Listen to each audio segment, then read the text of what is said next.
So my name is Makayla. I'm 21 and I live at Scholar House. I am originally from Lexington and I got pregnant with my son when I was 16. I went to Henry Clay in Lexington. It was like I heard about it and then everything fell into place. And I saw photos of the apartment and I was like, that would be so amazing to be able to just be on campus and basically live on campus just like in a dorm, but have an apartment to raise my child while I go to school, and his school's right next door. So it was really, I feel like it was a God thing that someone came up and said, oh, have you heard of Scholar House? I just saw that they did the ribbon cutting and everything.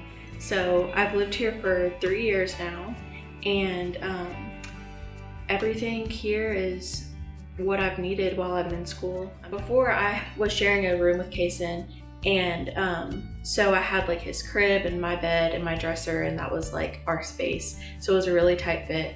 And then moving here, it was really nice and exciting because I have my own apartment I've made a little office in the storage room, and we both have our own rooms, so our own space. That way it's easier for me to study because I can put him in his room and he's not always in my, like, sharing a space with me. And then having the washer and dryer and the dishwasher and everything, like everything that I need to live is here.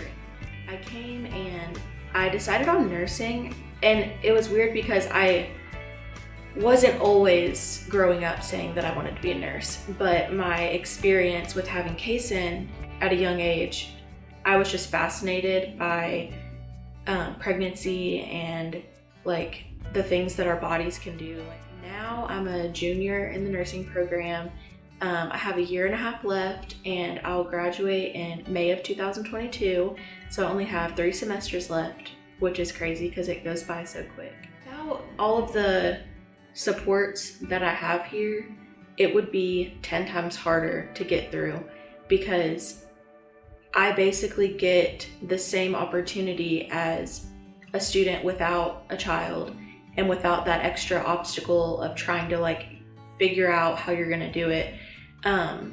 With being on campus, waking up, and I mean, I might have to wake up a little earlier to get my son ready, but I just take him down to school, and from 8 in the morning until 5 p.m. I have all of that time to go to class, study, go to work, and it's just so nice. I remember before I had this, I had to pay $400 a week just for childcare to be able to go to school. And now it's so nice having the community here and all of the supports to help me through so that I don't have to worry about that. So whenever COVID happened in March, we were all just living normal life, going to school, taking the kids to school, and then we went on spring break, and that's when everything shut down. And the thing that concerned a lot of us parents the most was, how are we going to finish the semester? Like worrying about getting sick or our kids getting sick.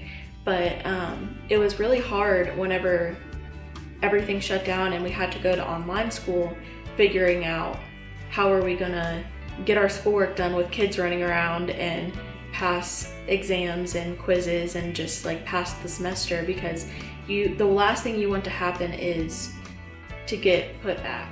It was really nice to have the support and the other kids around so that we weren't just sitting in our apartments cooped up with no one, like a lot of people were in quarantine when they were just stuck at home for 3 months. We had this big, nice courtyard out here where the kids could just run and play, and it's fenced in, so we didn't have to worry about, being exposed to anything. I'm just thankful that we all made it and it's back to normal now, for the most part.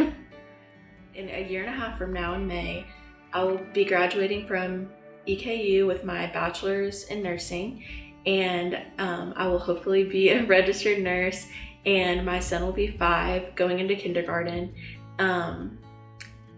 It's really crazy when I look back.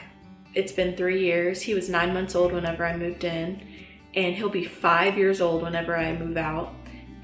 My dreams and plans whenever I graduate are to buy a house and find Kaysen a good school to go to, establish my family and hopefully get married one day and have some more kids, some siblings for Kaysen. And I would eventually like to get a job on the labor and delivery unit at a hospital. And then ultimately I would like to go to grad school and become a certified nurse midwife and be able to deliver babies. I used to always have this thought in my head, like, okay, I'm gonna go to nursing school, but am I gonna be able to graduate from nursing school? Because everyone always says how hard it is, even without children. So I'm so thankful and excited that this opportunity came to me and that I got to live here. And I'm thankful to all of the people who contribute to making this available, because it's such a great help.